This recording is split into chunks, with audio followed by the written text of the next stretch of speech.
All right, guys, we are back. This is the Shillan and Duffy Show on the Loudmouth MMA Podcast Network and the Sherdog Radio Network. I am, of course, Keith Shillan. I write for Sherdog and Cageside Press, and my partner is back. He's the senior editor of Sherdog.com, Mr. Ben Duffy. Ben, we have already beaten the odds. I think the odds were that we wouldn't do a second episode. And here we go, man. Is this going to go in the Sherdog upset of the year, the second episode? Well, let's keep building on it. Thus far, it is the upset of the year. If we make it 3, especially if we make it 3 cards in a row, yeah, like who knows where this will lead. So we are recapping UFC on ESPN 10. The hashtag was UFC Vegas 2. One thing before we get to the card, one thing we don't want to do here is we do not want to get political, but right away I'm going to break that rule right now. So we are living in a crazy world. We have COVID-19 going on. We have riots. I mean, major cities are going through a hectic time. So of course the UFC answers those calls, figures everybody is going crazy. So the only way to make everyone happy and bring everybody back to peace is give them Jessica Eye versus Cynthia Calvillo. Like, that's what we want, right? That's something we can all agree on. There you go. Know? They say when you have two opposite sides, find middle ground. Jessica Eye, Cynthia Calvillo, main event. That's what we want. Oh, yep. That's... like James Brown giving a free concert, after the Reverend Martin Luther King Jr. was assassinated. This is the thing that was just going to get everybody to stay home and watch and, kind of let the turmoil blow over. It was Calvillo versus I. I bet you were thinking, where the hell is he going to go with this? What is it? Is he going to get us off the air right away? I was interesting to see which way it was going, but I am wholeheartedly on board with this. So before let's get to the awards, there was no fight of the night. The award winners there was 4 performance winners: Marvin Vittori, Maria Agapova, Tyson Nam, and Christian Aguilera. Yes, I am 1 for 1 by not calling him Christina Aguilera. I said Christian Aguilera. So we already kind of made a joke about the main event. The main event was former UFC women's flyweight title challenger Jessica Evil Eye taking on new UFC flyweight Cynthia Calvillo. Calvillo took on, at that time, according to the UFC rankings, was the number 1 title challenger in the world, and Calvillo cruised, in my opinion, to a decision. I had it 49-46 for Calvillo. I was impressed with her. I was impressed with her ground game, really. I mean, she smothered her on the ground. Good timing on takedowns, couple back takes. That said, Jessica Eye, like I said, she was ranked that high. She was ranked number 1. By Calvillo's performance, is this something that, are you more excited about Cynthia Calvillo now than you were 3 months ago? Absolutely. I've always liked Calvillo as a fighter. I'm definitely more excited to see her at flyweight now than I was before this fight.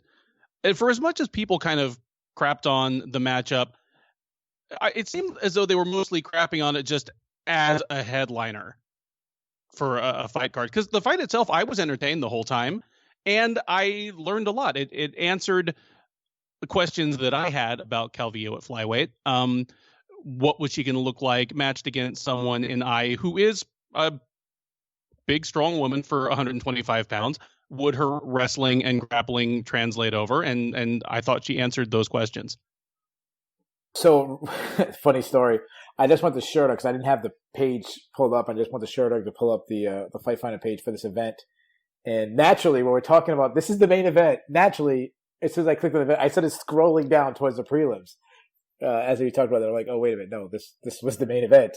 Yeah, I actually agree with that. That was my main beef. If this fight was, a prelim fight or even a main card fight, there wouldn't be much hoopla, a lot of complaining about this. I think it was the fact that it was a main event. Like after 3 rounds, I wasn't dying to see 2 more rounds of this. I don't know about you.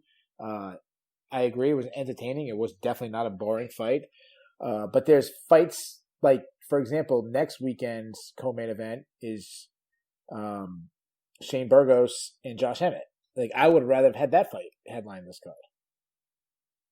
Sure. I mean, I wouldn't feel comfortable demoting a fight like this too far down a card, because past a certain point, you're like, well, this is a woman who is probably top 3 in her weight division, and a woman who will be top 3 if she beats her. If you stick this as like the top prelim, then all of a sudden the complaint is you're giving no love at all to the women's flyweight division. So yeah. I think this would have made a great co-main event. Yeah. So listen, I am a 100% hypocrite on this. I have done the show on, I've done not the Shillan and Duffy show, but I've done a recap show for a while now on the Loudmouth Network. And anytime ranked fighters are on a card and they get buried on the prelims, I am like screaming from the mountaintops. So now when they actually put someone where they probably should be, based on the fact that heading to this card, Jessica Hyatt was the only person ranked according to the UFC rankings. I'm not sure. I should have did this, but I don't know if Sherdog, I don't know if we ranked anybody else on this card. I don't think we did, other than Jessica I. And then I'm being a hypocrite and I'm making fun of it as headline a card. So yes, I know I'm a hypocrite. Back to Cynthia Calvillo. You seem like you're pleased with her performance. Cynthia Calvillo was a girl that she burst on the scenes in the UFC, got some pretty good hype. I mean, she ran through Amanda Bobby Cooper, ran through Pearl Gonzalez, beat Joanne Calderwood. Like that's a 3. I mean, say what you want about like Pearl Gonzalez just recently fought for the Invicta title. Joanne Calderwood is likely the next person to fight Valentina Shevchenko for the title. And she's her record in the UFC right now is, I should have had this up. She's 5-6. She's 6-1-1. Yep. So I mean, she's got a very good record. She's beaten some good names like Joanne Calderwood, obviously Jessica I. So I'm still not sold on her. Now I feel like I was higher on her when she entered the UFC than now, and she just picked up the biggest win. Now I like her grappling. I like her. I thought she had a smothering top game. Like when she took Jessica I down, she could, she was working a pass. She kept busy. She had some slick back takes, especially in the second round. Like she had Jessica I in trouble in the second round, had her back. So that impressed me, but I still see some holes in the striking. I still think her striking. I think she's very stiff. She was dropping her head a lot, which, to me, a power punch like a Valentina Shevchenko is going to uppercut her into oblivion. But the thing that jumps out to me, and which I want to put it in the good column, was not that her ground game, which has always been her strength, but her willingness to wrestle. Like she's been one of these ones who kind of abandoned her wrestling. The fact that she knew after the first round, like that was a close round, I could have lost that round. Let me start going to wrestling and then continuing going to wrestling. Like that's what I'm excited about. Like that is, I think, where she could have a lot of success in the flyweight division, or even if she went back down to strawweight. So that's what jumps out to me. Is there anything that jumps out to you that you like, and from an X and O that makes you excited about Calvillo? You pointed out the willingness to lean on her wrestling, because if you have that kind of safety valve that can win you rounds, that can stop another fighter's momentum if they're starting to tag you on the feet, if you have that kind of safety valve and you don't use it, it is very much to your strategic detriment. And as you pointed out, she's 6-1-1 in the UFC, and she's actually been on even a better run than that, because her last 2 wins on the regionals were over 2 women who are in the UFC now, in Montana De La Rosa, Montana Stewart at the time, and Jillian Robertson. I mean, she has been beating UFC level strawweights, and in several cases, women who are now flyweights for a solid 4 years now. You pointed out that her willingness to wrestle was encouraging, and my question was, would it be there for her? Would she be able to do it on someone in Jessica I, who is not only a flyweight, but is a flyweight who sometimes has trouble actually being a flyweight? So very encouraging things all around. You pointed out that there are holes in her striking that will definitely cost her if she gets in the cage with Valentina Shevchenko like this. But that's almost a moot point, there's nobody in the division right now who I think is even liable to give Shevchenko a very interesting match. Yeah, no, I agree.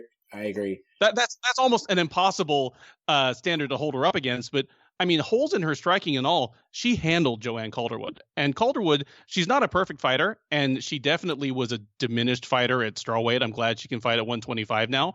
But she's one of the most technically sound kickboxers in that neighborhood of weight classes in the women's divisions. I mean, she's a very, very technically like sound and sharp striker, and I mean, she couldn't do it to her. Yeah, no. So there's a couple of things that I really like that you pointed out is the fact that she's once the UFC rankings come out, she is going to be already have 3 wins against people who are not only in the division but ranked in the division with wins over I, Calderwood, and De La Rosa. And let's be honest, Jillian Robinson is not that far off. I mean, you can make an argument for, say, Robinson over Courtney Casey or something like that. Like, she's right there. So I mean, she could have 3 or 4 wins over ranked one, and they're in her her first fight at flyweight in the UFC.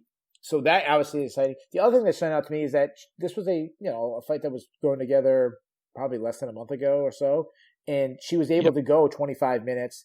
And actually, I thought she was getting stronger as the fight went on a little bit. And it might have been Jessica Ai that was fading a little bit. Like when Jessica Ai went back to her corner, they came in with the camera. They got close, and I had her down 3-1. And I'm saying she needs to stop. But her corner was like, hey, you got to put your foot on the gas and go. Like, no more stopping. You need to go through a combination. And Jessica Ai was like, yeah, I got to do that.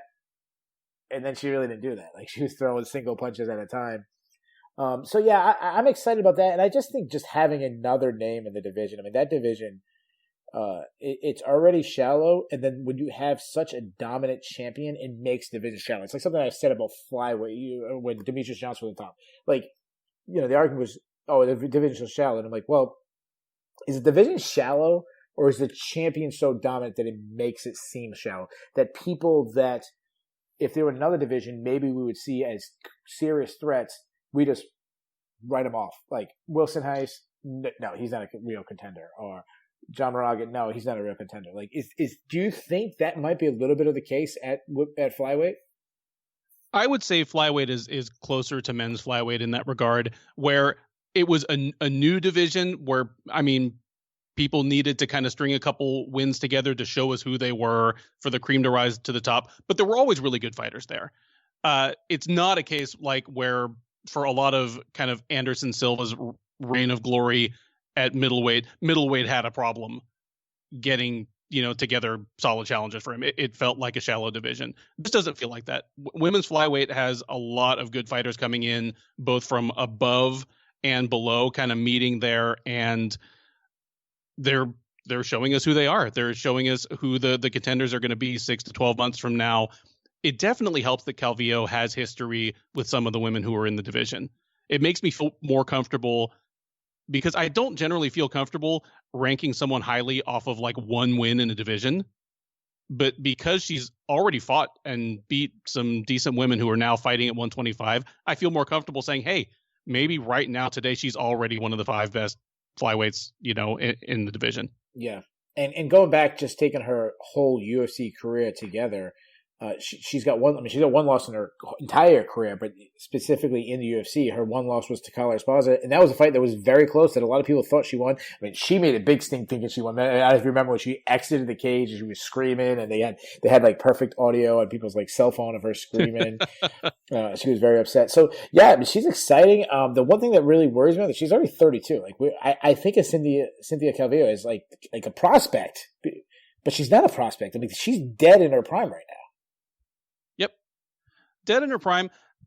Doesn't have, I don't feel as though she has a whole lot of wear and tear. There are some fighters, men, women, whatever weight class you want to say, that at 32 they feel old.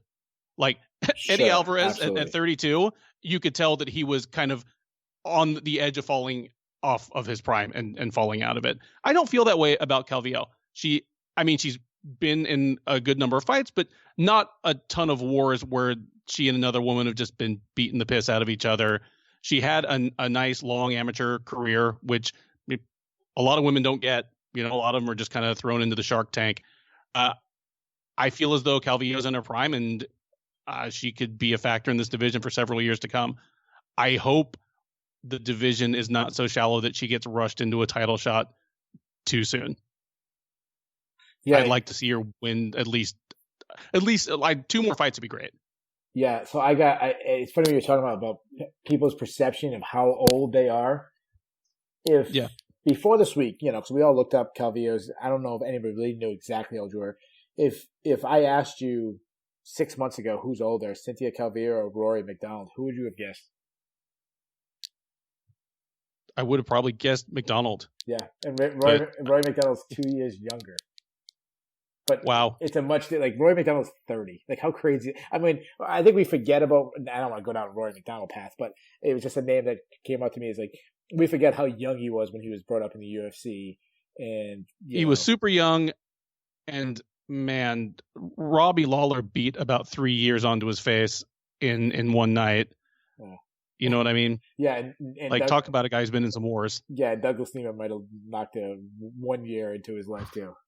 This guy, remember, talking about getting thrown to the wolves. His second UFC fight was against Carlos Condit when Carlos Condit was in the peak of his career. His third fight was against Nate Diaz.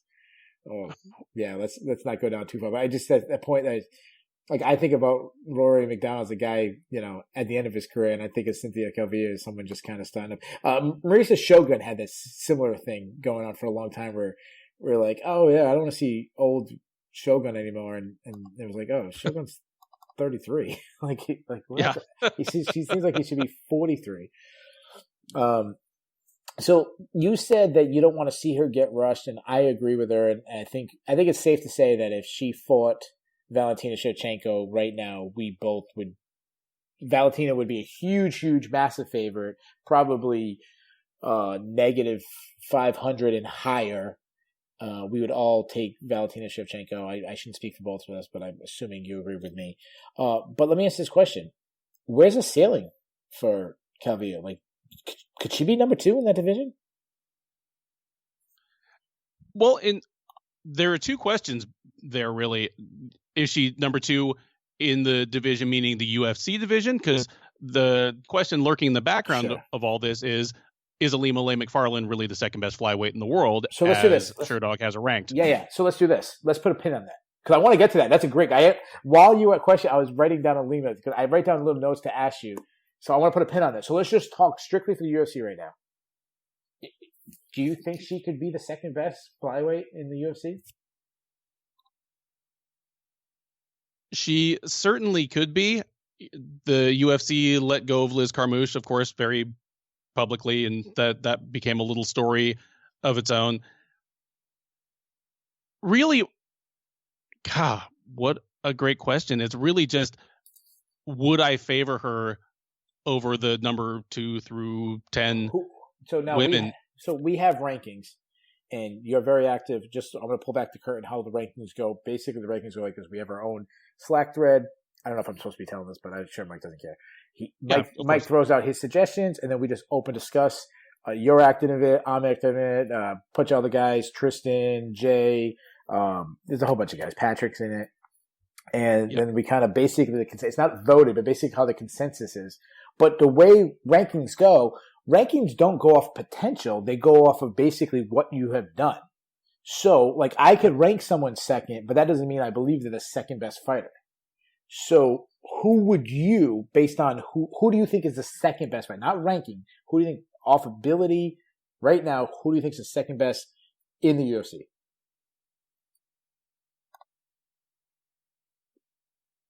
It's either her or Caitlin Chikagian. That's exactly what I was thinking. Like, she's already there. Like, and yeah, I'm glad that you said Caitlin Chikagian. That's the name that jumped up to me, which is the fight that, Caitlin Chikagian, she called her out. Like, she wasn't even out of the cage yet. And Caitlin Chikagian, who's very active on social media, was already calling her out. Like, I remember the thing popped up while she was like exiting the cage. And then, Paul Felder asked her about it like 30 seconds later when they got to the back. So, is that the fight to make next? It would be a great fight. The thing is, if you really ask me in my heart of hearts, I think Macy Barber is going to bounce back from that loss, and she's still, I hate to give credence to her nickname, but she's still probably the future of the division. But I mean, they can't make that fight yet. She just lost a fight decisively. She needs to come back and win one before she can take on someone who's ranked higher than Modafferi. I would love to see Chookagian versus Calvillo next. Okay. Yeah, so on Macy Barber for a second, I mean, let's be honest. I know she got injured in that fight. I think she got injured 0.5 seconds into the fight. She got injured when Bruce Buffer was announcing her name. That loss had nothing to do with Roxanne Modafferi. Had everything to do with an injury. But yeah, I actually agree. I'm still big on Macy. Just playing on that. The age, she's not even close to her prime years. She's gaining experience. It's one of those ones where people write off young fighters after 1 or 2 losses. I remember when Robbie Lawler, showing my age in the sport, but remember when Robbie Lawler was a boss when he lost to Pete Spratt? Oh yeah, when he quit. Remember Robbie? People forget this. This is now I'm going off on the side here. Remember when Robbie Lawler was a quitter? Do you remember that? Yep. And then he had no chin because Nick Diaz knocked him out with just the craziest jab of all time. I remember Robbie Lawler probably being 24 years old and thinking, oh man, he people think he has no chin. He'll never amount to anything. Yeah, think about it. No, Robbie Lawler, no chin in a quitter. Robbie Lawler, probably the most violent person. I mean, no offense to Justin Gaethje and Eddie Alvarez, but when I used to do the show with John Franklin, and I love John Franklin, he said, think about certain categories in MMA as a club, are they allowed in the club? If we're talking about toughest SOB club, Justin Gaethje's inside that. He's in the club. Eddie Alvarez is in the club. But Robbie Lawler's name is over the door. Yeah. Robbie Lawler's name is over the door, dude. He owns that club. Yeah. He is probably, I mean, we'll have to see what Gaethje does over the next 10 or 12 fights of his career. But right now, if you ask me the ultimate just fighter who combines blood and guts, violence with actual high-level achievement in the sport. He's not just, a guy that shows up and collects bonuses, but actually won titles and defended them. Sure. Robbie Lawler's top of the heap. Yeah, exactly. Yeah, so Robbie Lawler, he's not waiting in line. He's getting it. So, let's not give up on the young girl yet. But no. Back to I think I'm really torn if that's the matchup to make because there's not many contenders left in the division because Valentina just smoked everyone. Do you want to have a chance at Chookagian, who's very good, would knock off Cynthia Calvillo? Then you have after Calderwood, it's now what? Do we go with Lauren Murphy, Roxanne Modafferi winner? You know what I mean? It's hard when you have these like a Jessica I, like a Caitlin Chookagian, someone who that Valentina Shevchenko has ran through. It's hard. It's like that. It's what happened with Joseph Benavidez at flyweight for a long time. You had these top contenders taking people out. So let's say the second person you mentioned was Ilima McFarland. So let me ask you this question: who would win right now, or who would you bet money on if they, obviously would fantasy matching for a second, but Ilima or Cynthia Calvillo, who would you take? I would think of them as being a dead heat right now. They are broadly similar in terms of how they fight. They are physically similar because the thing about McFarland is, if she had signed with the UFC 3 years ago instead of Bellator, I don't think she'd be undefeated. Agreed. I think she'd probably be, sitting kind of middle of the top 10. I do think she's probably the, just strictly opinion, probably, 5th or 6th best flyweight in the sport and would be seen as slightly undersized for the division. Yeah. She's 5'4" and compact, yeah, but she's sitting at number 2, and I'm totally fine with that. Every time we run the rankings, I'm fine to pencil her in at number 2 because she's beaten everyone put in front of her. They are good fighters.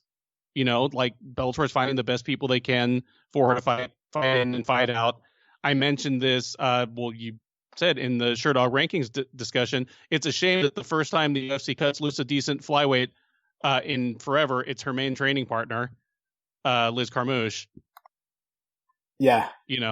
That's unfortunate because she can use more people to beat. But yeah, I mean, I rank her at number 2 until she shows me otherwise. But opinion, if you dropped her in the UFC Shark Tank, she'd probably come out, middle of the top 10. Yeah, I 100 agree with everything you said. Going not to go off Bellator too much, but there's another undefeated flyweight at Bellator named Juliana Velasquez, and I would take her to beat Ilima Levy. I'm taking her to beat her.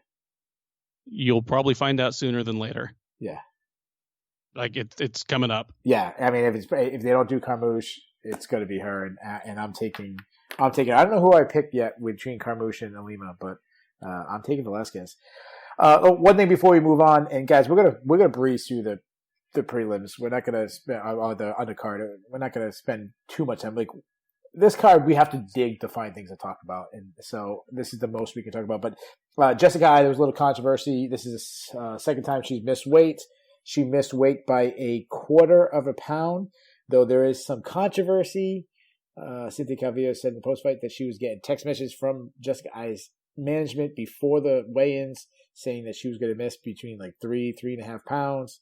Cynthia Calvillo basically accused Jessica Eye of cheating, saying when she, had to get the towel in front of her to weigh in, that she grabbed the towel and that helped her, that she almost made weight, and that's why she didn't seem too distraught about it, that she missed by 1/4 of a pound. Is the UFC going to have to force Jessica Eye to move up? I don't know. They give some fighters a really long leash, whereas other fighters they're kind of willing to give them the hook quicker. What works in Ai's favor if she wants to keep trying this is that the UFC needs flyweights. Yeah, this isn't the same. This isn't the same as kicking Kelvin Gastelum out of welterweight. That's true. But also the UFC needs. They need women. They need women bantamweights. Hey, I mean, I'd be fine with that. I agree with Calvillo's complaint here. The thing is, it shouldn't be up to us to accuse and guess. It's regulation. If they have to bring out the hoop or the towel, it is the commission's job to make sure the fighter's hands are visible. Yeah, no, it's like there's not many things you have to do at a weigh-in. Like you got to make sure they step on the scale and make sure they don't put their hands on something. Like what else is there? Yep, that's it. Make sure they put both feet on the scale. You got one person look at the feet, one person look at the hands. You're kind of good. That's it. Yeah. Before that, in the co-main event, we had the big showdown, the big rivalry, the big one that I think most people were most excited about is Marvin Vettori versus Carl Robinson. Marvin Vettori took care of business, winning by first round submission by rear naked choke. Ben, were you more excited about this fight, the rebooking, based on the fact that they were supposed to fight each other a couple weeks ago? Carl Robinson missed weight. He missed weight again, by the way, and he missed it by a lot. I forget what it was like. It was like 3.5, 4.5 pounds. Like he missed it by a lot. But he missed weight. 4.5, yeah. 4.5, yeah, sorry. So 4.5 pounds. He missed weight again. But a couple weeks ago, they had this behind the scenes yelling match where Vettori went crazy. Are you one of these guys that kind of likes that stuff? Like, did that make you more intrigued for this fight than it was a couple weeks ago? Let me say this. I'll jump in first. I am 100% one of those people. Like, I like the drama. I love the drama. Like, give me that. I would like even fake drama. Like, just give it to me. Go ahead. I enjoyed the scene of Vettori like losing his shit in a hotel lobby. The only thing that made me less excited about it was when they rebooked this fight. I was pretty sure Robertson was going to miss weight again.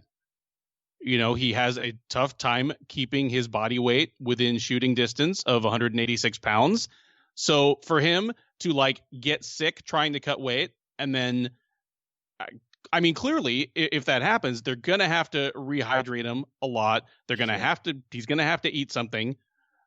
And then for him to turn around and try to make the weight again a couple weeks later, I was like, he's going to miss again. And more importantly, he's going to miss, and he's not going to be his best physical self in the cage. He was not his best physical self in the cage. He has holes in his game. I would favor Vettori over him under any circumstances. Yes, COVID, no COVID, full camp, no camp. I think Vittori's a better fighter. But the things that Carl Robertson normally has going for him, he did not have. He didn't look powerful. he didn't look fast. Vettori is a hoss at 185, but Robertson is a bigger guy and probably stronger in just a strictly, pushing weight in a direction sense. And Vettori just ran game on him. So I'm disappointed that we didn't see the best Carl Robertson, but absolutely give me more Vettori yelling and cursing in hotel lobbies in his surprisingly good English. Yeah, so Vettori, when I think of Vettori, I think of a guy like you said, like he's chiseled guy, but he's another guy who's very young. He's only 26, which is kind of surprising. But he's a guy who kind of willing to walk through a punch to land his own. He's like just insanely tough with that. He fights at a high pace. He's a pressure boxer where he's just going to march you down. He likes to be in that, like he doesn't like to be all the way out, but he doesn't like to be in that pocket. He likes to be in that mid striking range.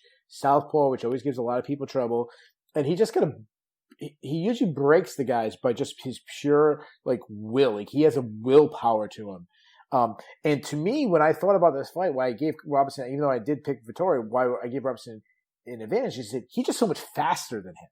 And I'm way more normally. Normally, way more technically sound. Now, I think people exaggerate Carl Robertson's striking power. I think it goes back to that Contender Series knockout that people give him a lot of credit. But like, I actually think he's even better on the ground than he gets credit for. Like I feel like people got a long read on Robertson.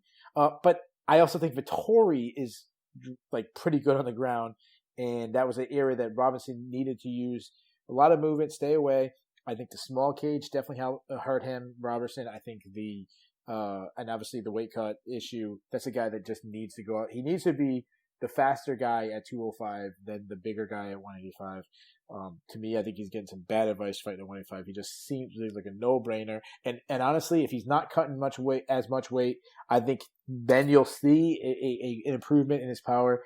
That said, there were some fun scrambles, but when I watched it and I started pausing it, I saw Vettori continuing to move during the scrambles, and Robinson was using 1 minute explosion or 1 second explosion to kind of stop, thinking like, okay, I'm out, but Vettori kept moving. And when you get in these, they call them in wrestling funk scrambles, you got to keep you keep going through it, and Robinson wasn't. So not a good showing from Robertson at all. Very disappointing. But Vettori is now 5-2-1 in the UFC. His only losses coming to the current champion, Israel Adesanya and Antonio Carlos Jr., two really good guys in the division. 26 years old. Like, are you on the Vettori bandwagon, or are you one of these, like, you're not that excited about him? No, definitely on the Vettori bandwagon. He lost to, as you said, Adesanya and Cara de Zapato. You know who he's starting to remind me of as kind of the pieces of his game come together? He's kind of like a middleweight Colby Covington. And that kind of game, that without kind of without the wrestling, without the high level wrestling. But I know you're saying. Yeah, I mean, the way, he's kind of putting constant pressure on his opponent, the same kind of range he prefers. Obviously, the way he gets fights to the ground is not going to be the same as, a former All-American wrestler. But it's what he does to his opponents. Like, this performance in particular felt like what Colby Covington does to some people. Yeah. He makes him fight off their back foot. You have to fight off your back foot the whole time. And if you're not a good counter striker off your back foot, you're in trouble. Yes. A very good one. I know I'm definitely high on him. And even though he has this reputation as kind of like a hot-headed and awkward dude, personality-wise, I like what he says when he talks about Adesanya. He's like, I thought I won, but whether you think I won or not, I've given him more trouble than anybody else. Yeah, and he's he's not just... Yeah, and he's just going, instead of going the route like, I beat him, he knows I beat him, he's scared of me. He's just like, this is the fight we need to see again, which I like, because that's the kind of the same way I feel about it. And he might be close. Yeah. 185 is got a little bit of a power vacuum up there at the top. Yeah. Yeah, and he made a good point. Like, he says, the champ talks about me, which is a good point. Mm-hmm. Like, I'm not even ranked, and the champ talks about me. So, I wasn't planning on doing this, but now that you're talking about, he could be fighting for the title soon. Who would you like to see him face next? Blah. You can't surprise me with that. Who do you think he should fight next? So I saw. So I didn't plan it. So a couple of ones that I saw people like I reading through different matchmakers piece on SureDog and different sites. I saw Uriah Hall's name thrown out there. That one kind of intrigued me. And then the Ian Heinisch, Brandon Allen winner. Specifically if Ian Heinisch wins, because Ian Heinisch is ranked. He's right at the same, I think he's got our last spot in SureDog. They're right there neck and neck.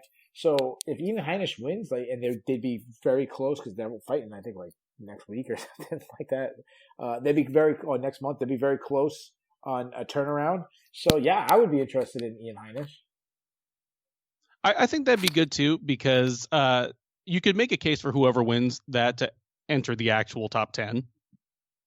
There are guys in the top 10 at middleweight who need a fight, but I think it's a big ask to ask any of them to take on like a high risk, low reward thing like Marvin Vettori. Because the thing about Vettori is, even if you beat him, you don't generally look great doing it. So why would like a Jared Cannonier or somebody take a fight against him? Yeah. But yeah, Heinisch sounds great to me. I mean, like you mentioned, the champion Israel Adesanya didn't look good against him. That's the worst fight he had. So yeah, that makes a lot of sense. It's funny because when I thought of Uriah, I didn't think Uriah. Someone else wrote it, and I was like, oh, that's actually intriguing. Right away when I read the name Uriah Hall, I thought that's a terrible stylistic matchup for Vettori, because the speed advantage of Hall now working with Fortis MMA, he looks good in his last one. The jab, like Vettori be walking right into the jab, and then I started thinking like, wait a minute. Uriah Hall doesn't like being pressured. He doesn't he's honest about this, and he's not a mentally strong person. And that's Vittori's game. That I started thinking about it, like, maybe I'm wrong. Maybe it's like the complete opposite. Like maybe it's the worst stylistic matchup for Uriah Hall that I didn't even realize was a bad stylistic matchup. It would be a bigger problem if it were like the Uriah Hall of say 2 years ago. But Hall is upping his game and kind of putting the pieces together in a way that not a lot of fighters do that far into their career. Like really good stuff from Uriah Hall. Yeah. But the gas tank, he's also slowed down late in fights. Vettori doesn't. It's funny because now I'm even second time thinking about it, I'm starting to talk myself. Now I actually want that match. Like I love when a fight gets matched up and I don't have a good feel of who can win, but I see the avenue for both guys, and I'm very intrigued to see who can implement their game plan over the other one. Like that's the fight I want to see now. Sign me up for it. Speaking of game plans going wrong, Charles Rosa versus Kevin Aguilar was the closest fight of the night. According to the judges, it was split decision. Oh no, sorry, I think it was 2 split decisions in a row. Fili Jordan was split decision too. Sorry, I apologize for that. But Charles Rosa won a split decision over Kevin Aguilar. I picked Kevin Aguilar to win this fight, and I was so frustrated the whole fight. Same. Oh man, I just feel like he's a better fighter than Charles Rosa, and I felt like Kevin Aguilar just fought the game plan that Charles Rosa won. Charles Rosa wanted an outside kickboxing game. And Aguilar, if he just turned up the volume, I felt like he was like a dial, like he was on 2, and if he turned it up to 3, he wins. And it was. I agree. Good. I picked Aguilar as well. I was a little worried just because these guys both normally fight at featherweight, and Aguilar did not look like it was 10 quality pounds of difference between his. Sure. I mean, that's all I'm going to say. He's a little thicker. He's thicker anyways. He's not a thinned up. He's a shorter featherweight. Right. I totally know what you're saying. Yeah. But I mean, mostly I'm just thinking good on Charles Rosa, because I remember just a couple weeks ago, him taking one of the more humiliating losses a fighter has had this year. That was one of the thrashing he took from Bryce Mitchell, where he is Rosa is himself a black belt in Brazilian Jiu-Jitsu, and he's just being big brother on the ground. And because it's an empty arena, you can hear him trying to taunt Mitchell into standing back up with him. That's a bad place to be as a black belt. That was a rough look. And so for him to come back and win a fight that I did not favor him in it, but I didn't either. Yeah, he fought a good fight. Really good stuff from him. Yeah, I think I was giving Kevin Aguilar a little bit of a pass in his previous two losses to Dan Ige and who was the second person? I can't remember who the second person was. It was a stud. It was Zubaira Tukhugov. Yeah, Tukhugov. Yeah. So those two studs. Like Tukhugov just dusted him quick. Yeah. But he lost to two studs in a row. And, this is a guy, former LFA champion, a guy that came into the UFC, came into the Contender Series very high. I remember when he got added to the Contender Series like the week of the fight. I was excited doing my write-ups for Aguilar. Is a guy that I was excited about coming in. And I gave him a pass against those two guys. But then, man, like this is just a bad loss. I felt like he showed a terrible fight IQ. Like the one area where Charles Rosa could win is just letting him throw those kicks, not crowding the kicker. He didn't do that. And anytime he did, like when he didn't throw one punch, when he threw combinations, he was landing them. And Charles Rosa's corner was saying, I don't know if it was Charles McCarthy or somebody else's corner, they were saying he's loading up on every punch, like hit him and move. And when he hit him and moved, and Aguilar loaded up on every punch, like he struck no adjustments. I almost nominated him for the cut list. I almost nominated Kevin Aguilar. Go ahead. I was going to say, I'm sure we'll get there, but regardless of whether he makes my cut list or not, this is his first fight in the UFC where it made me think that maybe he actually isn't UFC material at this point in his career. Whereas the Ige and Tukhugov fights, each one I was like, okay, like he just needs to make some adjustments. I'm excited to see his next UFC fight. This one, I was like, okay, there are some issues here that aren't going away, and he should have looked better than this against a guy who had a bad loss 3 weeks ago. Yeah, if you guys didn't listen last week, we do the cut list. We nominate. Listen, I know it sucks to say who should lose their job, but when you cut someone, that also opens up room for other people to get jobs. If one of us nominate the guy, if the other one agrees, we put our consensus that person should be out of the UFC. So we're going to talk about Kevin Aguilar. It sounds like.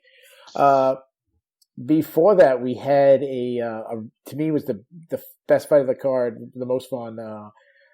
I talked about last week about fights that I think will not stand the tell of time. People will forget about this fight, but when you rewatch it, and I don't think a lot of people will rewatch this fight, I really enjoyed this fight. And that was Andre Fili getting a split decision over against Charles Jourdain. To me, the difference in this fight, obviously the wrestling of Andre Fili, but also I feel like Andre Fili 3 years ago loses this fight. I think the experience, especially going against high-level guys, is why he won this. He was getting really pieced up. He was struggling, in my opinion, with the speed of Charles Jourdain, the kind of like controlled chaos of Charles Jourdain, where he was like jumping into the pocket or spinning wheel kick. But then he made an adjustment between. At the very end, he got a slam of Jourdain, and he actually like slammed him on his head and hurt him. And then that light went off. Like, but Fili's like, all right, I have such an advantage in the wrestling. I got to look for my wrestling. And then also think what he started doing, even though it wasn't landing enough, you still have to block it. Every time it seemed like Charles Jourdain would throw a kick from the second round on, Fili would answer with a high kick of his own. Even if Jourdain blocks it, it hurts to block a high kick. So I think that really started limiting Jourdain's kicks, and then Jourdain kind of slowed down a little bit based on Fili's wrestling. I like that. I thought Fili really forced Jourdain on the second round to kind of have to counter strike a lot more. And obviously, Fili's a good wrestler. He really is. Yes, and he alluded to it in his post-fight interview. I don't know if you heard it. But he was like, I was a stud wrestler in high school. I made some poor choices that killed my chances of wrestling in college. Like MMA is basically kind of my second chance at that kind of thing. And I have to remember I'm a good wrestler. Yeah, I think the reason why we forget, and it's been a couple fights ago, when he went against Dennis Bermudez, that's the one when he was getting takedowns from Dennis Bermudez, who we think of a good wrestler, that's when I started believing in Fili's wrestling. And I think the two reasons why I don't think of Fili's wrestling is he doesn't use it as enough, but also he doesn't have the wrestling look. He's not short, stocky, and got one tattoo on the arm. He looks like a skater. He's taller and thinner, and he's got the loop. I don't know what they call them. I'm an old man, but with the big loop things in the ears. Oh, like the gauges where he actually has to tape over the holes so somebody's figured rip his ear off. Yeah. Yeah, I don't know what it's called, but when they stick the things in the ears and he's got the tattoos up and down his neck. Like he looks like Cody Garbrandt. He doesn't, that Yep. look. So I think that is also why we kind of forget that Feely's a wrestler, because he doesn't have your normal, Chad Mendez look. Right. Like, No, I always you're think of Chad Mendez. When I think of MMA wrestling, Chad Mendez is always the first one. When I think of wrestling, Chad Mendez just looks like the wrestler.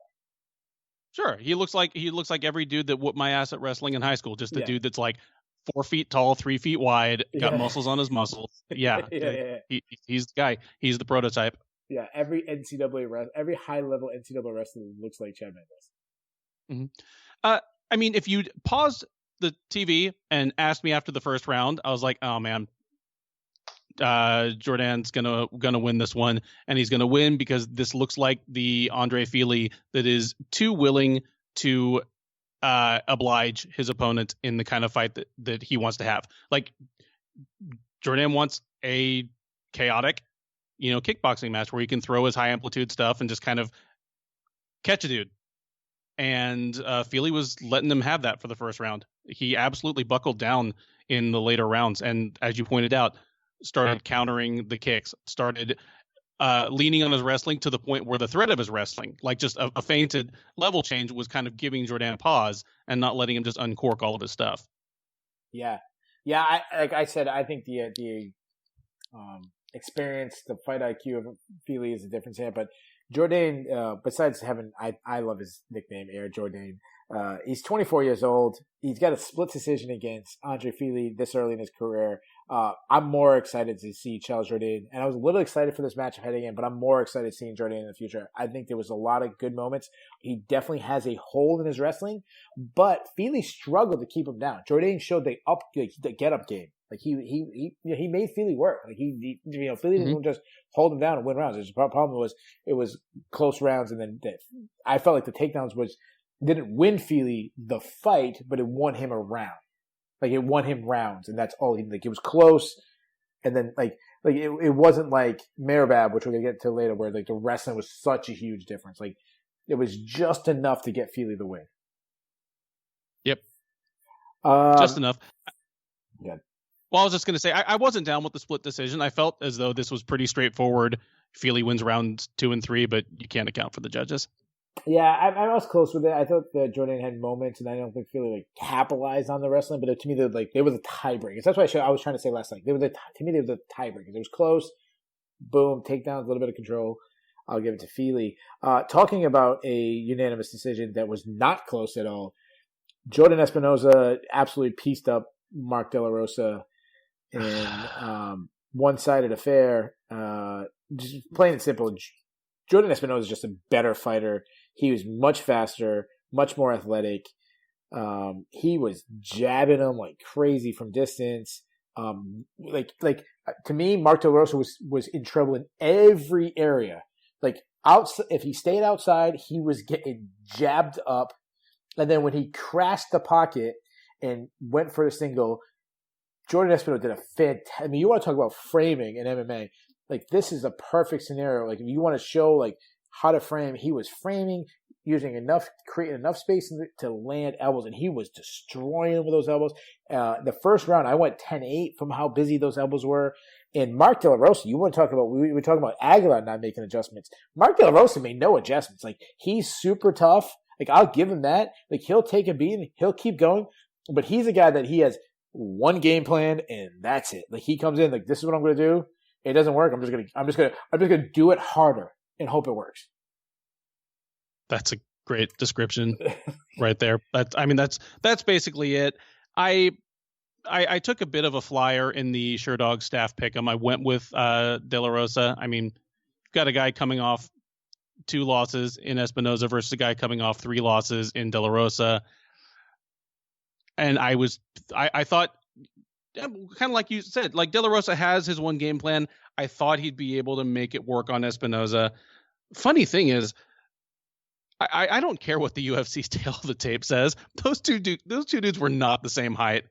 Like, Oh, really? I didn't even as look soon at as that. as soon as they started exchanging, I don't know if it was some kind of optical illusion, but Espinosa looked like 3 sizes bigger than him to me. Just his arms, like it was like he had an extra half arm on him and Yeah, just yeah, seemed taller. And De La Rosa just he couldn't get inside, couldn't get it to the ground. He got punished for trying. Yeah, it was yeah, a total beating. yeah. And De La Rosa is slow, and you can't be slow at flyweight. And he's too short. He can't move up, like you said. He's a short guy. He's not a. He's not. I mean, this fight was technically at bantamweight. They both. There was two flyweights Right. fighting at bantamweight because of the short notice and everything. But this basically was a flyweight matchup. This was one's flyweight. We'll say like that. Without the weight cutting and without the shenanigans of one. Yeah, it just Mark Lawler. He's like nice little story with him and Montana, but Montana's the fighter that like if anybody's gonna have success in that family, it's Montana. It's not him. He's not a good athlete. He's slow, and then you can make up your physical inabilities with incredible technique, incredible IQ, and I don't think he has either one. Like I said, he just do the same thing and just try. Like he's the guy who when I do this when I'm like carpentry, like I knock a nail in and I don't hit it straight and it's like going in crooked, and I have this amazing ability maybe if I hit it harder it'll go back to straight and then it goes even worse. Like I feel like that's like Mark Delores like this isn't working. Well, if I stick my head in the same spot even more, it's maybe he'll get tired of elbowing me in the head. Like maybe I'll hurt his elbow with my head. Like I don't know. Yeah. I didn't like his strategy. Jordan, but speaking of Jordan Espinosa called out Tyson Nam, who obviously got knocked out in the prelims. That was an interesting call out. I don't know. Any comments on that? Well, I just if Nam will take it, good on him. Like I think Nam could probably like look a little higher than that, but I'd love to see the fight if they want to make it. Yeah. And they're both guys who have fought at 125 and now most recently 135, so that's compatible as well. Yeah, no, it's interesting. Obviously, Nam I think would have the power advantage, and it's funny we're talking about fight IQ in a Jordan Espinosa fight. Usually, he's the guy that we're complaining with the fight IQ, and actually, I think we saw moments of that when he was way ahead on the scorecards in the throne and he started turning into a wrestling match where De La Rosa was looking for a guillotine. It's like, dude, this is the only way he can win right now. Why are you going for a takedown? So I think that's just Jordan Espinosa. He finds a way to try to lose.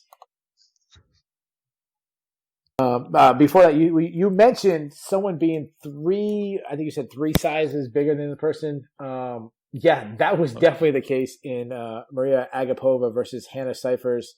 Agapova took out Hannah Cyphers in the first round, submission, rear naked choke, absolutely destruction. Hannah Cyphers is probably, like, I heard someone saying that she might be an atom weight. I don't know who told her to go up to flyweight. Not only go up to flyweight, but go against a long, lengthy flyweight who used to fight at bantamweight. Yeah, not a good idea for Hannah Cyphers.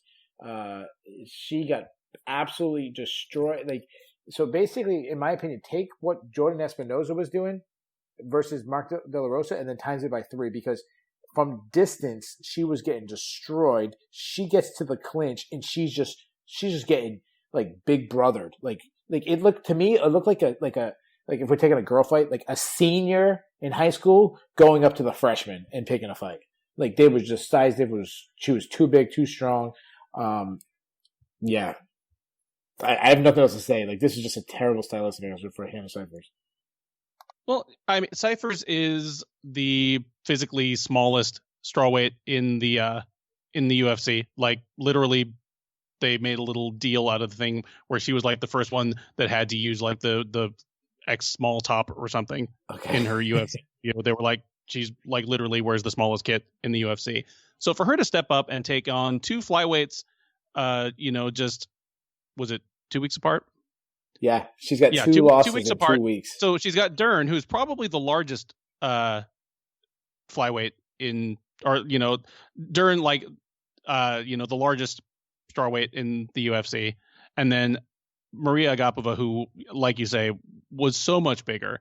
And the thing is, like, Cyphers is really small in terms of height, but she's got a lot of muscle on her frame. Like, she's, in spite of being small, her game runs on being the stronger woman, like being able to kind of do the little head and arm, like hip toss takedown that seems really popular in women's MMA, and being able to hold her own on the ground. And just, obviously that suicide against Mackenzie Dern. And then Agapova was just too big. And you said it just fine, just pieced her up at range. And once it got on the ground, just Cyphers couldn't do much. The back take, really fast and slick on the part of Agapova. I'm reluctant to give her too much credit for beating such a smaller woman who had just fought a couple weeks ago. She did what she's supposed to do if she's a future top 10 fighter. That's what she was supposed to do. Yeah. When I did the Agapova, I did the Contender Series preview when she went against Tracy Cortez. Is not a girl that I was like jumping off the page to see in the UFC. Like, Tracy Cortez beat her fairly handily. I'm not like, this was a showcase fight for her, and anyways, but one thing we didn't mention about I'm sorry, I'm going off the rails, and I'm skipping a fight. But that was the main card. Before that was the prelims, which is absolute fire. But the only prelim to go to a decision. Guys, I'm going to struggle with this name. Craig Allen used to always make fun of me for this. Merab Dvalishvili. How bad did I say it? Oh, it was recognizable. It's Dvalishvili. But it's but Craig Allen, shout out to my boy Craig Allen, who's done many shows he with Loudmouth MMA. He used to do the best Matt Serra impression, calling out, "Come on, Merab!" I can't do it like Craig Allen, but make sure you check out Craig Allen and his brother Matt Allen over at Fight Night Picks. He does really good. I'm sure he had a good time with Merab. He took on Gustavo Lopez, Combates America champion. There was a little bit of dispute on him coming in. He took the fight, I think it was like Thursday. Was it one day? He took the 2 days notice, I should say. 2 days notice? It was like 2 days notice, yeah. Yeah, Merab was supposed to go against Ray Borg. Ray Borg pulled out of the fight. Family issues with his son. His son, if you know the history of Ray Borg's son, is a guy. I don't really know the whole history, nor do I pretend to be a doctor or anything like that. But his son is in a really tough situation, life-threatening things. Obviously, as a father, family always comes first. So I don't know. It's as legit of a pullout as it possibly can be. So I know I can speak for everybody, for Loudmouth and Sherdog, that we hope that thoughts and prayers to Ray Borg and his family and the health of his child. But Gustavo Lopez, I mean, you mentioned earlier about nobody going to want to take on Marvin Vettori. I think Merab is in that same situation, but now taking on a UFC debut on 2 days' notice. And when you're basically a high-level brawler stylistically yourself, that is a huge ask. I mean, he was being brought in to be a guy, that they wanted to get Merab this fight. This is the card that should have been in Kazakhstan. So, like at least in his same area of the world. But yeah, it looked exactly like it should. It was kind of, this was another one where it was just triumph of the wrestler, and his wrestling was so superior. Yeah. Like, it was just suffocating. Yeah. Like, it was just stressing me out to watch. Yeah. Like, so Merab, I just love watching this guy. He's nonstop. He's going to fight at an insane pace. He doesn't slow down with the wrestling. He's not one of these guys who will tire himself out. He's going to tire you out. And he broke his own record with 13 takedowns. Now, people have heard me rant. You people have heard me rant a million times. What is a takedown? What isn't a takedown? I didn't count how many I would have counted as takedowns. But what I want to say is there wasn't a lot of mat returns. If people know what I'm talking about. Like, a lot of times we count guys who never wrestled, they count mat returns as takedowns, which wouldn't have taken. But if he had 13 takedowns, probably 10 of them would have been takedowns in the NCAA and high school. Like, they were legit takedowns. He's got great timing. He chain wrestles really well. And then when he gets on top, he throws hammers. This is his 4th win in a row. I don't think it does much for him in the ranking sense, beating Gustavo Lopez, but if you go back, his most recent loss was that Ricky Simone very highly controversial fight. I mean, this is a guy that could be fighting, a top 10 guy next if it wasn't for that Ricky Simone fight. So 4 wins in a row. He called out Sean O'Malley. I'm just going to blow that off. Sean O'Malley, he's not fighting Sean. One, for 2 reasons. One, Sean O'Malley's like looking for top 5 guys. He's looking for Cody Garbrandt. He's on that track. But 2, and I actually would be intrigued by the style matchup between Sean O'Malley and Merab, but that's not the matchup the UFC is going to want to do. Is have your star. He could just be wrestled and grinded on the ground. It's not what you want to do. But right. If it wasn't for the freaking Simone fight, he'd be on a 5-fight winning streak, probably fighting a top 10 guy. So, what do you see from Merab? I mean, is he just a one-dimensional fighter, or do you see a guy that can crack into the top 10 and maybe higher? Well, if you're going to be a one-dimensional guy, that's the one dimension to have. Yeah. He and I think, I mean, he really should. You already said it, he should be a top 10 fighter right now. I mean, we should be looking at Ricky Simone as his best win. Yeah, and because he was dominating that fight. Like he was on his way to winning, 3 rounds in fairly uncontroversial fashion, but that guillotine at the end, and was he out? Was he not out? It was just a mess. Oh, let's not forget, he lost to Frankie Saenz by split decision in a fight that he should have won. Most people gave him the win over Frankie Saenz. So he could really be sitting at 6-0 in the UFC. Mm-hmm.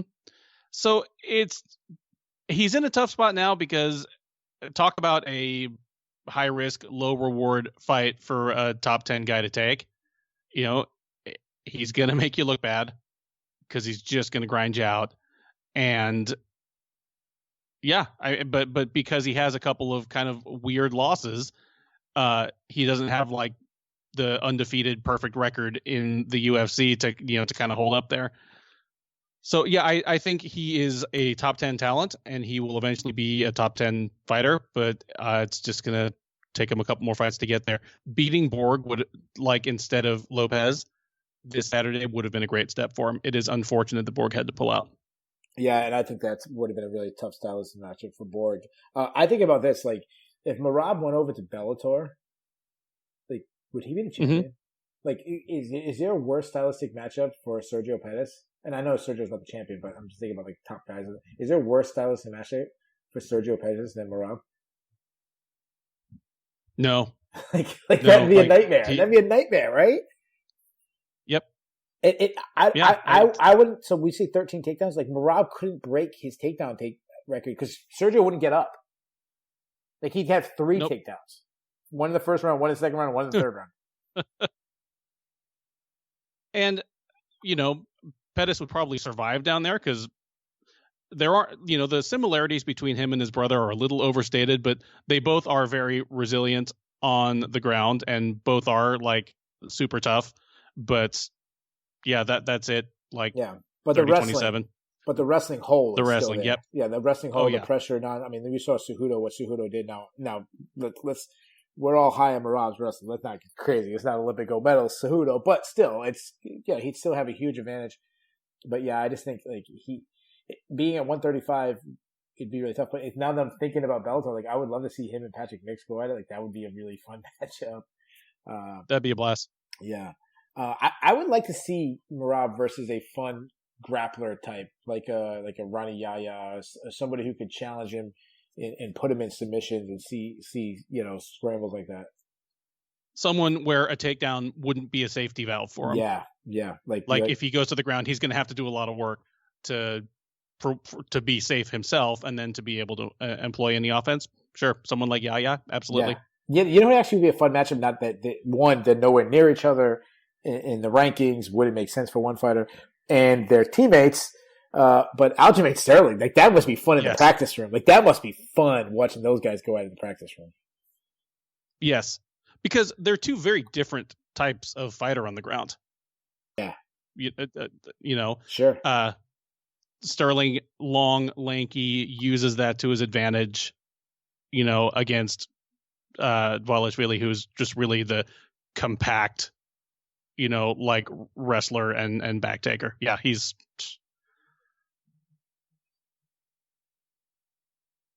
Yeah. Sorry, I was trying to pull up something before before I was like, oh crap, this is the part where I get to my lead in and I wasn't ready. Before that we had Julia Avila return. This is a girl that was set to face I gotta pull this up for you. She was going to face Carol Rosa at hold on, I'm trying to let this load up so I can get all the exact dates. And I wasn't ready. I'm sorry. They're supposed to fight Carol Rosa last October at UFC on ESPN Plus 20. Rosa pulled out. They got rescheduled again. UFC on ESPN Plus 30. That was in April.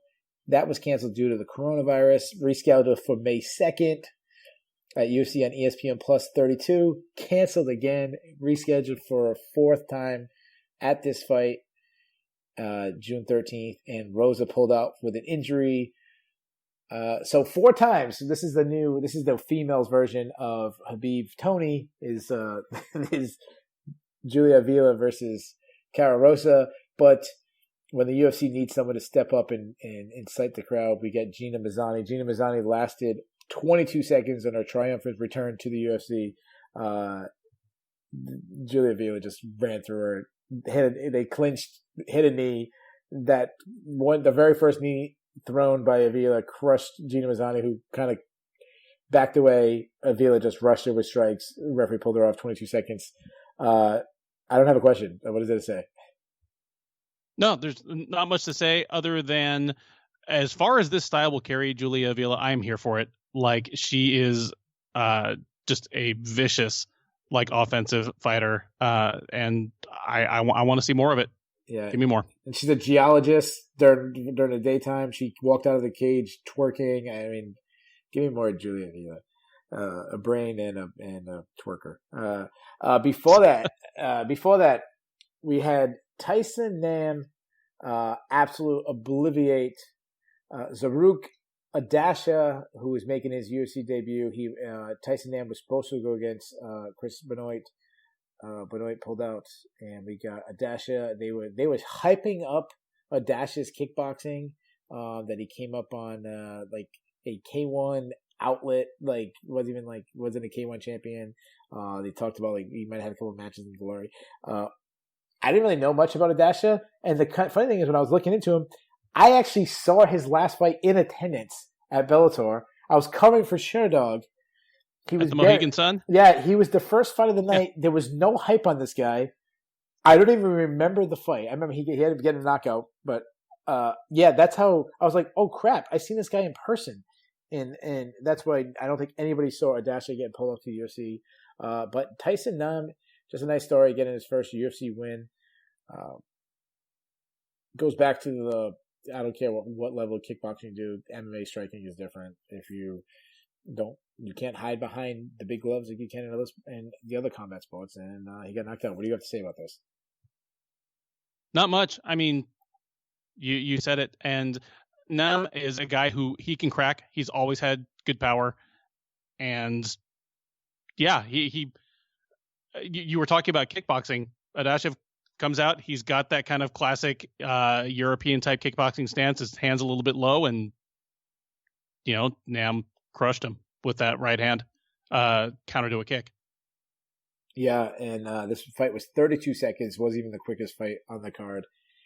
And before that was a fight that we probably thought was going to be the quickest fight on the card. Only lasted 59 seconds. Anthony Ivy, who was a fill-in to face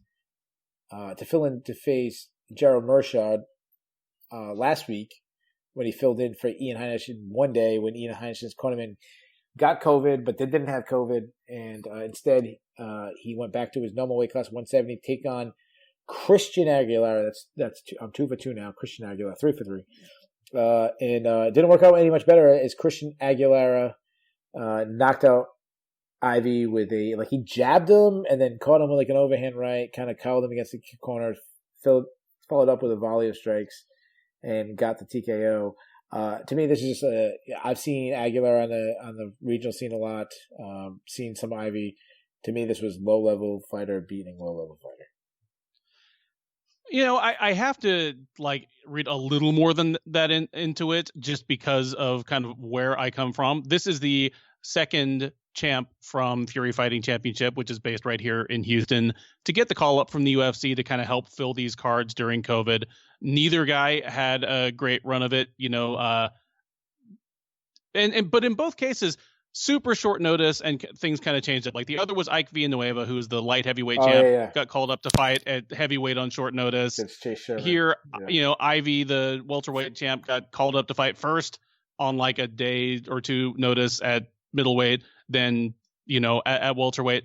In both cases, I do hope they at least get another crack at it on a full camp against an opponent they can prepare for, simply because these are two guys that I would have said, they're two of the guys from Texas that are kind of ready to take that next step. Haven't had a chance to show it yet. But yeah, if this was all I'd seen of Anthony Ivy, I would have been like, what's this guy even doing here? He doesn't look like he belongs in the UFC. And there you go, guys. That's why Ben will always get his press credentials for Fury FC. For giving them some loves. All right, guys, we covered all 10 fights. There was 5 first-round finishes. We'll get to – what would you want to do first? You want to do the Bulls and the Bears, or do you want to do the cut list? The cut list. All right. Do you have any nominations for the cut list? Absolutely. With losing 4 in a row, Mark De La Rosa kind of not really fixing any of the things that are losing him these fights. He's a young guy. Is he, 25, 26? The thing is, cut list doesn't mean you can never fight again. Cut list means just at this point in your development, you do not appear to be UFC level. He can go back, win some more fights, and give it another shot, but he's got to go. Yeah, and he'll still be in the UFC cornering Montana De La Rosa. I agree. Say goodbye to Mr. De La Rosa. Anybody else? That's the only one that I'd really feel, like any kind of strongly about, that he needs to make room for somebody else on the roster. Kevin Aguilar is right on the edge. He's got the same problem. It's 3 losses in a row, but this is the first loss where I'm like, he's not fixing the things that are the problem. And this is the first guy he's lost to that's not a great fighter. Yeah, when he lost to Dan Ige, that guy who lost to Dan Ige, I wouldn't have predicted to lose to Charles Rosa. So you're not saying Aguilar for the cut list. I'm going to throw Hannah Cifers up there. I mean, she's lost, she lost 3 in a row. She lost 2 fights in 2 weeks, both by first round stoppage. You mentioned about the record, how small she is. I think she should be fighting in Invicta in the atomweight division, or fighting in the international atomweight division. I'm throwing her up. Do you agree with me, or you want to keep her around? I feel bad kind of penalizing Cifers for this last loss. So I would say, on really kind of the same reason that I don't think Aguilar needs the hook. They're both on 3 losses, but this one is out of their weight class and, just kind of feels like extenuating circumstances. So they're both on deck. They're both on the hot seat. All right. So Hannah Cifers. I'm too nice. Hannah Cifers, you make. I'm throwing one more because I guess I haven't made it. I'm throwing Gina Mazzani. I think she's lost like 100 fights in a row now in the UFC. I don't know how many it is, but she lost again. She lasted 22 seconds. I wrote it down. How many? Let me see. She lost. This is 3 fights in a row that she's lost in the UFC. 22 seconds. I am cutting Miss Tim Elliott's Gina Mazzani. Maybe it's that she changes her hair color every time, so I think it's a different person losing. Yeah. Maybe that's what it is. But I'm actually on board with that. All right. She can go. So our officially getting the cut is Mark De La Rosa and Gina Mazzani. We're cutting them, but Kevin Aguilar and Hannah Cifers, I feel like this is like Americano. They get the save to last till next week. Let's do the Bulls and the Bears. If you guys don't understand this reference, it is a like stock market reference. When things are going good, it's a bull market or bull stock. If the stock's rising up, it's a bull. If it's going down, it is the Bears. Would you rather do the Bulls or the Bears first? Oh, let's do the Bulls. All right. So you want to go first or you go second? We'll switch it to the other one. I will go Bulls first. All right. So give me your number 3. So 3 is not the ultimate winner. Number 1 would be the ultimate winner. So who's your number 3? Charles Rosa. I All didn't right. pick him going into the fight, but if you're, I mean, in a season, in a time where a lot of fighters are taking a lot of fights back to back to back, if you're going to take another fight in short order to try to get the taste out of your mouth of a bad one, you couldn't do much better than Charles Rosa. So, if we'd done this, no, we did the show and I put him on the Bears after, Yeah. didn't I? Yeah. Either that or we either did that or we went Bryce Mitchell on the Bulls. Either way, you didn't look good for him. But either way, like, hey, he turned it around and he beat a fighter that I didn't think he was going to beat. So he's my number 3 Bull. Good job, Charles Rosa. Boston strong. All right. Who's your number 2? Andre Fili. All right. Andre Fili, the whole way he won and his whole attitude about it, kind of before, during, and after, makes me think of Bruce Leroy just 2 weeks ago.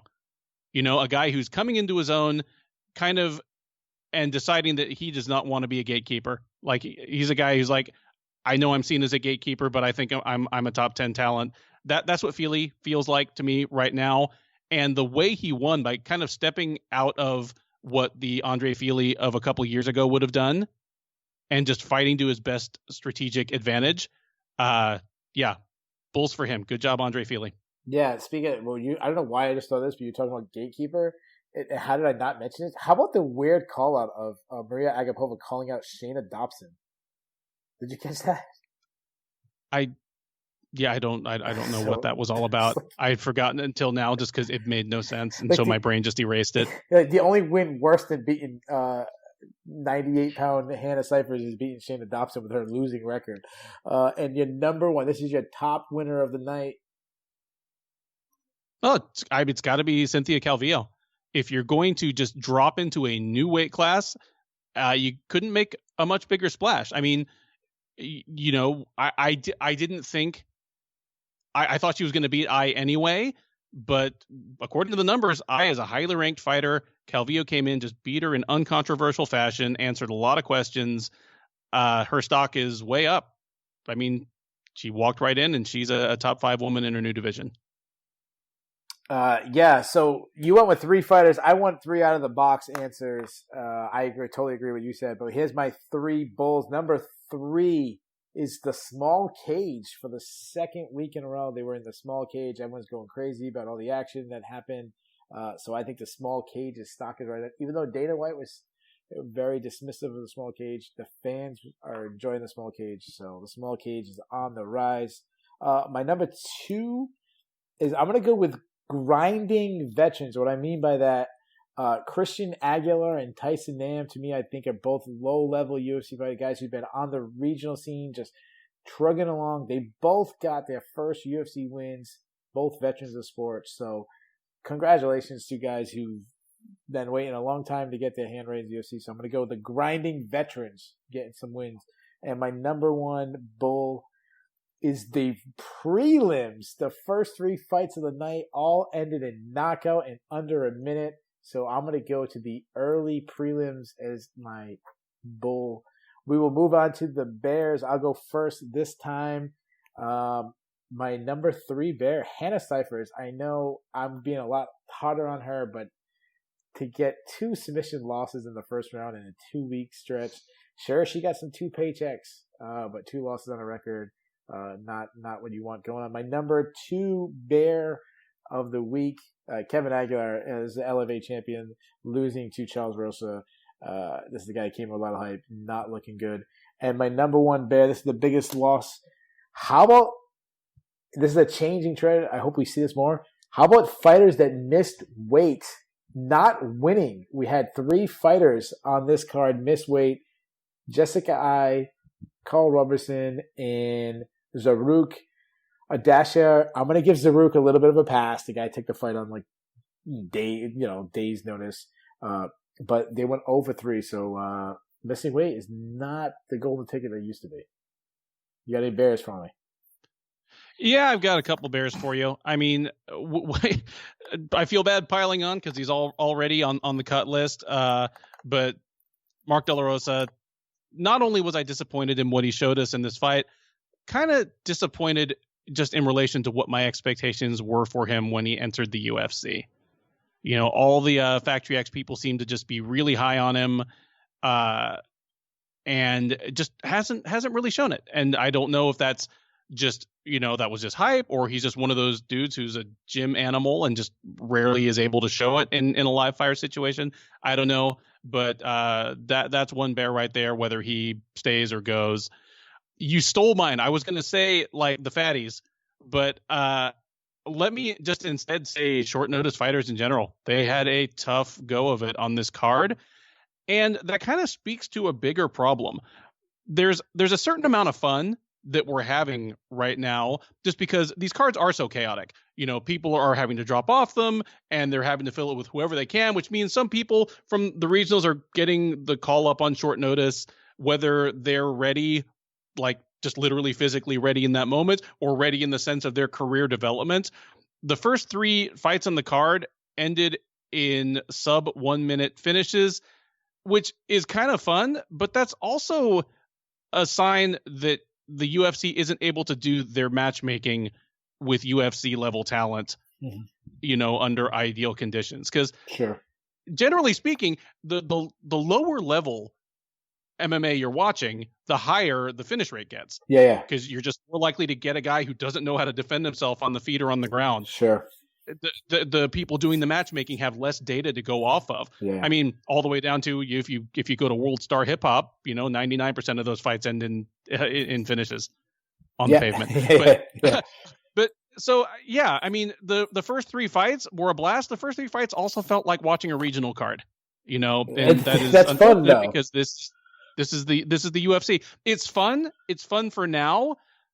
It won't be fun when the UFC is trying to sort out their title pictures out of what's happening now. 6 to 12 months. Yeah, I saw someone else tweet saying similar thing where they said people after the first 2 fights were saying, "Oh, there's mismatches," and he tweeted out basically saying, "Well, no, this is low level UFC talent. The lower you are, the more mistakes you make, and this is what happens. So it might not be mismatches yet." I just think if this was an LFA card and instead of 3 banging knockouts, we'd be like tweeting going crazy. Yep. Which I mean, I love regional MMA. It's really what I'm here for. But it's not a great look long term for the UFC. So if this is going to be the new normal, we need to figure a way to get fighters in here who are actually prepared. But yeah, that's pretty much it. Just short notice fighters, short notice bookings in general are on my bear list, and I only had 2. And let's finish up with the grade. Do you want to go first or second? I will go first. All right. Let's see what's your overall grade. I'm going to give this card a B-. It started out with a lot of exciting stuff. Not as much pure excitement once you got towards the end of the card, and I can't give a UFC card with this few divisional implications much higher than that. Because, I mean, if you're just watching non-top 10 fighters fight each other to a decision, I mean, that's more than... I should expect more than that out of a UFC main card. But this UFC main card was mostly just non-top 10 fighters fighting each other to a decision. Yeah, honestly, it's so funny you said B. That's the exact grade I wrote down. I wrote down my grade. I had a B- too. 5 first round stoppages, obviously going to get you a high score. I thought the Feely fight was fun. The Feely and Jourdain fight was fine. But it's fun. I feel the same exact way. The lack of name value, the lack of divisional changing and implications definitely hurt it. I think about like when you think about the Olympics, like you watch gymnastics or ice skating or something like that. Like there's certain moves you get, but the lower the risk take, like you can only get so high of a grade. Like they're like, well, this person's going for this crazy move. They can get some high, but they might fall, or you can play it safe. Like this is as high of a grade that this card could have got, in my opinion, or pretty close. Yes. Like the ceiling might have been a B. Yeah. I agree with the B-. Guys, there you go. We have done it. We have covered all the fights as deep as we possibly can get. This is probably the most fun you can have, other than hanging out with Marvin Vittori and his after party. Like that seemed like a lot of fun. Other than that, there's no other thing related to this card that could be more fun. I completely agree.